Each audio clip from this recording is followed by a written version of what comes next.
I'm here with Imogen Edmunds of Redwing Solutions HR Consultancy, and today we are talking about communicating with younger staff members. So, where do we start with this then? Well, as somebody who's not young, it seems like something I shouldn't be talking about, doesn't it? But in reality, when we think back to when we were young, you know, a lot of the lessons that we can help people understand today are based on our experiences before. When I was 19 and a department manager in a DIY shed, all my team were double my age, and they taught me everything I needed to know about being a young manager. Now, if you've got younger workforce, you know, again, understanding them is really important, and thinking about the experience they have in the workplace through their lens is so vital. You know, tiny things can make a massive difference. You know, if you've decided to hire a young person and you've got another young person starting, one of the smartest things you can do is to combine their start dates so they start on the same day.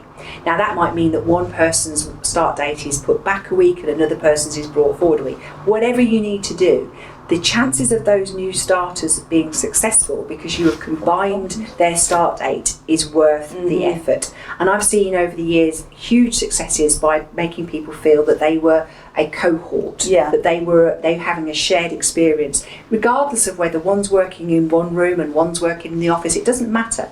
Being able to combine young people into the same start date and making them having a shared experience can be absolutely incredible. When it comes to lunches, and again, another tiny thing, if you put people on lunch, if you have to organise lunches, and many organisations do, whether they're nurseries or other businesses, if lunch isn't organised, it is chaos and people might not get their lunch. But if you have the ability as a manager to organise lunches in a way that means that people who are young will have the same lunches together, that act of communicating with that younger workforce that we've thought about that can pay you huge dividends.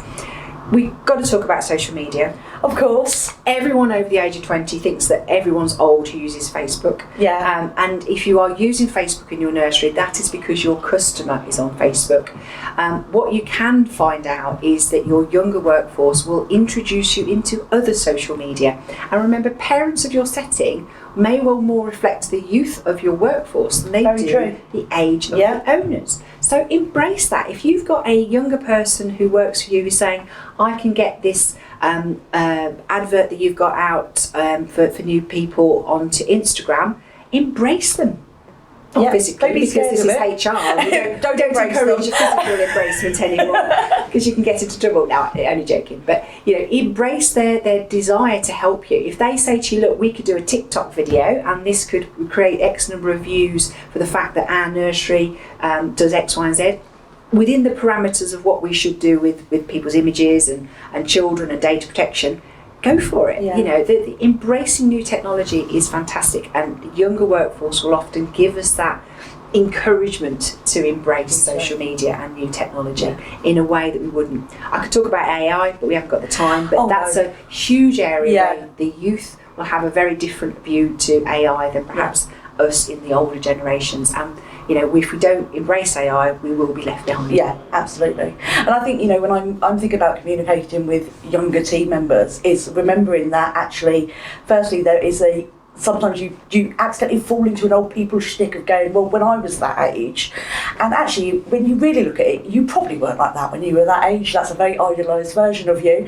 And also, when you were that age, it was a very different time. So you can't be sitting there comparing how you were to how they are. You need to understand it from their point of view now. Absolutely. Hope you found that useful. If you have any questions, please do comment in the link below, and we'll see you again soon.